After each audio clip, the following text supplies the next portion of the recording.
हिंगोलीच्या जिल्हाधिकारी कार्यालयावर आज शिक्षकांचा मोर्चा धडकलेला आहे।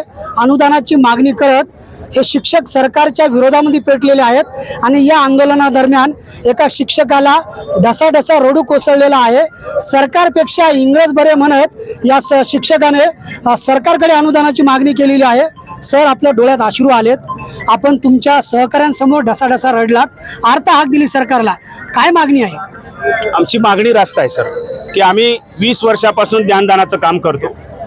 आज एकीकडे भारतीय संविधान सांगतं समान काम समान वेतन, आम्ही समान काम करतोय, आम्ही सरकारने दिलेलं प्रत्येक काम करतोय, पण आम्हाला वेतन समान नाहीये। आमच्या शिक्षण क्षेत्रामध्ये काम करणाऱ्या बांधवांना 100% पगार आणि अगदी त्याच वर्गामध्ये तुकडीवर असेल तर 20%चा पगार, एका कोणाला पगारच नाही।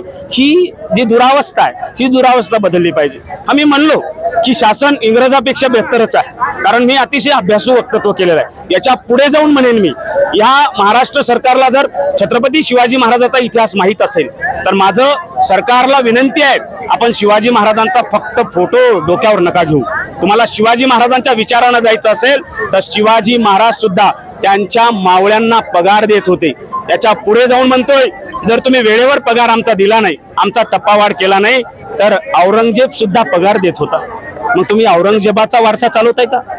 छत्रपती शिवाजी महाराजांचा महाराष्ट्रामध्ये वारसा चालवत असाल तर तुम्हाला समान काम समान वेतनची अंमलबजावणी करावी लागेल, अन्यथा आम्ही येणाऱ्या काळामध्ये हे 63,000 शिक्षक सांगतो। 2 दशकांचा तप आहे, 20 वर्षापासून तुमचा हा लढा सुरू आहे आणि 63,000 शिक्षक या आंदोलनामध्ये सहभागी आहेत। सध्या या शिक्षकांची आर्थिक परिस्थिती काय?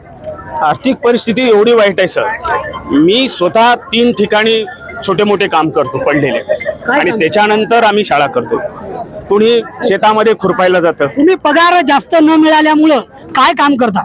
जे प्राध्यापकाचं स्टेटस आहे ते फक्त नावालाच प्राध्यापकच राहिलेलं आहे। आम्ही स्वतः आमचे काही बांधव 2-2.5 तास पाणीपुरी विकतात, आमचे काही बांधव वीट कामगार करतात, अक्षरशः काही बांधव उन्हाळ्याच्या सुट्टीमध्ये ऊस तोडायला जातात।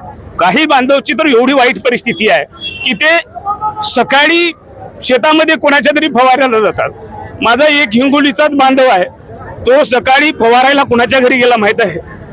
ज्याने त्या शेतमालकाच्या पोराला डॉक्टर केलाय त्याच्या घरी फवारतोय तो, आणि तो पोरगा येऊन म्हणतोय, सर तुम्हाला अजून पगार सुरू झाला नाही।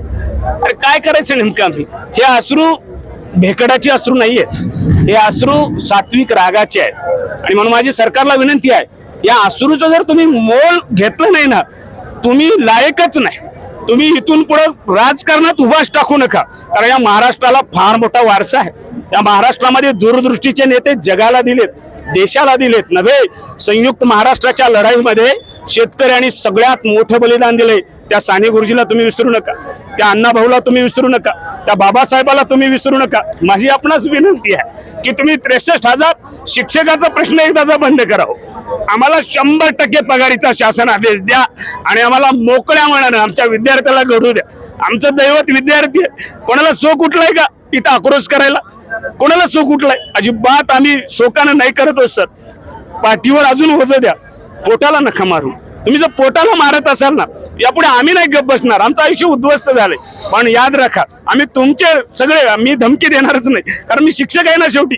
कारण आम्ही शिक्षकाची जातच एवढी आहे, लक्षात घ्या। अन्याय सहन करायचा, अन्याय सहन करायचा। आम्ही लोकांना शिकवतो, उद्रेक करतो, राष्ट्र घडवतो, पण आम्हाला हक्कासाठी मात्र रस्त्यावर यावं लागले। माझी 7 पदवीधर आमदार आणि 7 शिक्षक आमदाराला विनंती आहे, तुम्ही आमचे सेवक आहात।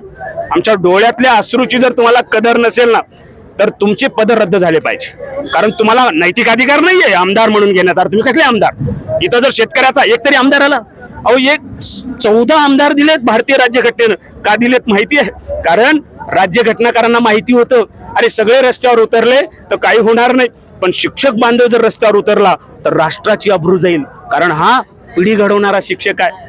आणि म्हणून त्यांनी 7 पदवीधर 7 शिक्षक आमदार दिले, पण हे निचकामी निघाले, हे कुचकामी निघाले। 20 वर्ष प्रश्न खऱ्या अर्थाने ह्यांनी रेंगाळून ठेवलेला आहे। म्हणून माझं त्या आमदाराला आव्हान आहे, तुम्ही खरे शिक्षक आमदार असाल तर उद्याच्या कॅबिनेटमध्ये जर निर्णय झाला नाही ना, तर या अश्रूची शपथ आहे तुम्हाला, तुम्ही राजीनामे देऊन टाका, तुम्हाला नैतिक अधिकार नाहीये। नक्कीच तर हिंगोलीमध्ये शिक्षकांचा जो मोर्चा निघालेला होता त्या मोर्चामध्ये एका शिक्षकाला अक्षरशः रडू कोसळलेला आहे आणि इंग्रजापेक्षा या सरकारपेक्षा इंग्रज बरे असे म्हणत या शिक्षकाने सरकारकडे अनुदानाची मागणी केलेली आहे. सरकार या शिक्षकांच्या डोळ्यातील अश्रू पुसणार का हेच आता पाहावे लागणार आहे. संदीप नागरे, साम टीव्ही न्यूज, हिंगोली.